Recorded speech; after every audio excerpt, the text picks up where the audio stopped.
Ano ba ang meditation? So, what does meditation help you? No? Kung ako kasi, nung nagsimula ako ng pagme-meditate, hindi ko talaga alam. Yung may pinagtanungan ako, tapos hindi naman, hindi, parang hindi ako naturuan ng maayos.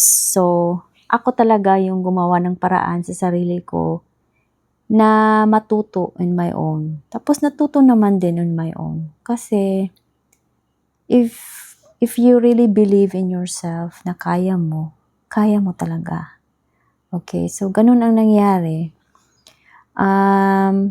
Spiritual or not spiritual, talagang kailangan ng meditation kasi we are living in the world na very busy and we really need have time for ourselves to center ourselves, to really focus that, despite all this chaos, all this busyness in the world around us, kailangan talaga na maging at peace ka talaga in a day-to-day basis. Kasi one of the problems that many people are dealing dahil hindi sila naglaan ng time sa sarili nila. Kasi lagi na ng push, walang oras na sinasayang. Pagkagising, boom, boom, boom, right?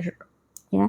So we know that it is the world that we live in, but you have to think also about your time, yourself. Kasi kaya nga maraming mental issue dahil nga nandun, 'di ba?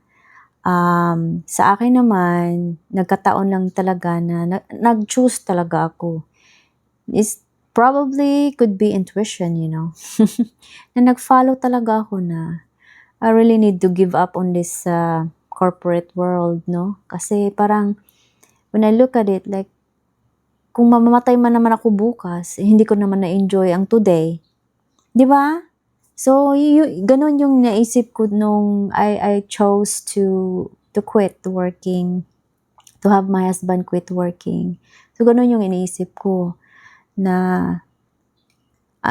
oo nga, marami kang pera, pero bukas mamatay ka naman, hindi mo naman na-enjoy yung pera mo, di ba? So, ganun yung naisip ko na money doesn't matter anymore, Ang mag-matter sa akin is yung experience na minahal ako ng asawa ko, I spend time sa anak ko, yun yung nakita ko na masaya sila, tumatawa, tapos ako tumatawa.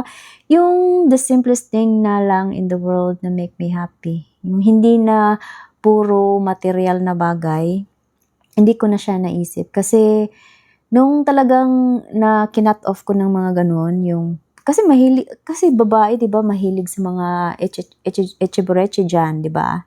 Tapos mahirap, ano talaga tayo, kasi mga creative people hindi naman people, no?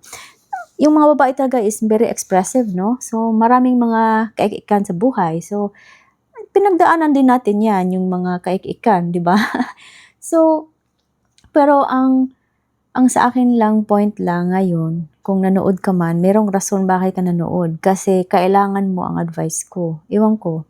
Pero feel ko, kaya ginawa ko to kasi I'm drawn to it too na you need to turn on your camera and talk. Okay, sige, talk. Ganun ako go with the flow. Sige, parang may message ang ating, 'di ba? Kasi I believe in God. So, parang may message. So, ito yung message ko na spiritual ka man o hindi, paglaanan mo ng time ang sarili mo.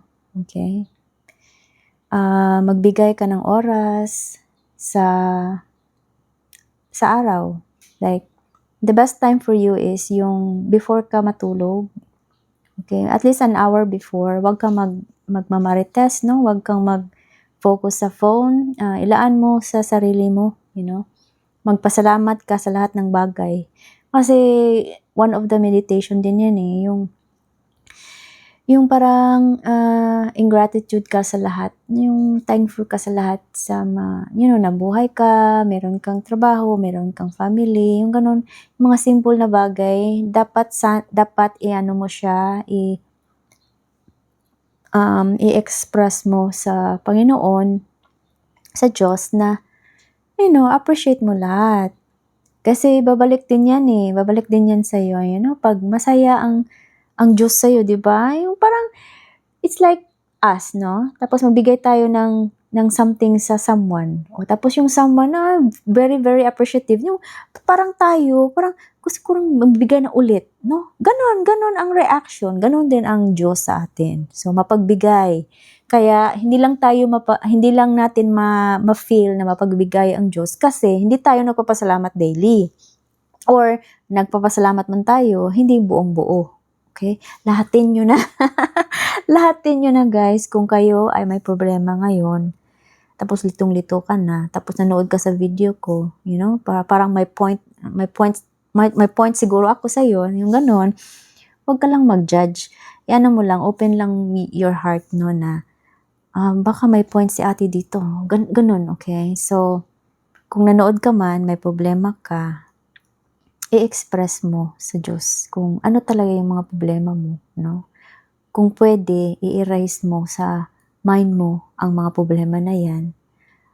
Okay? Tapos, mag-think ka ng positive. Mag-think ka ng plan. Walang plan. Ano bang dream mo na gusto mo?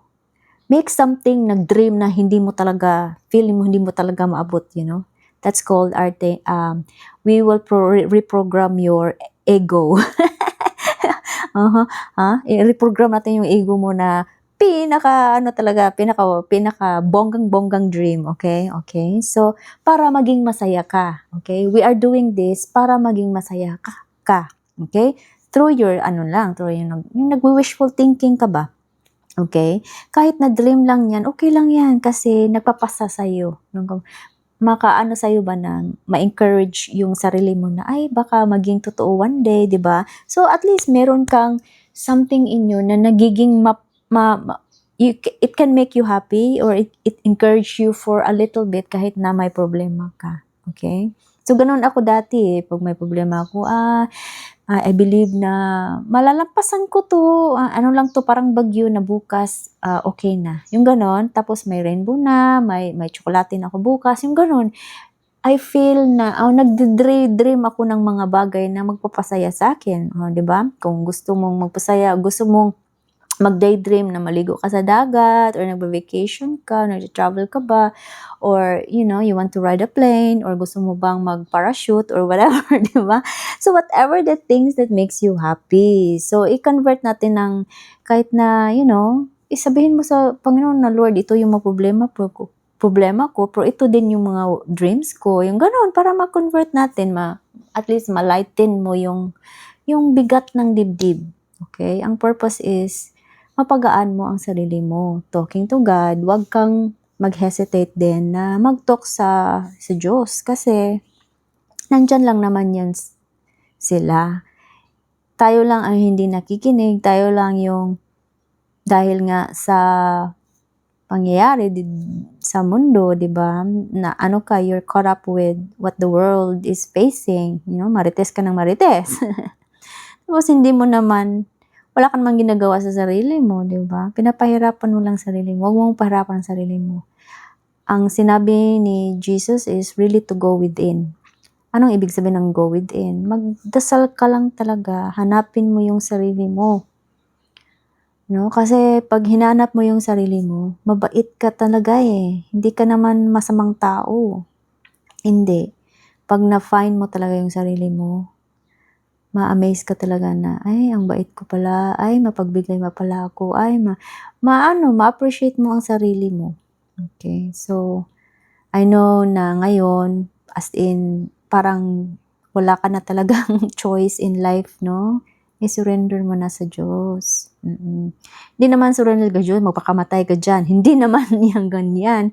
Ang sa akin is, yung trust mo sa hindi mo nakikita. Okay? I-trust mo na, ibigay mo na lahat,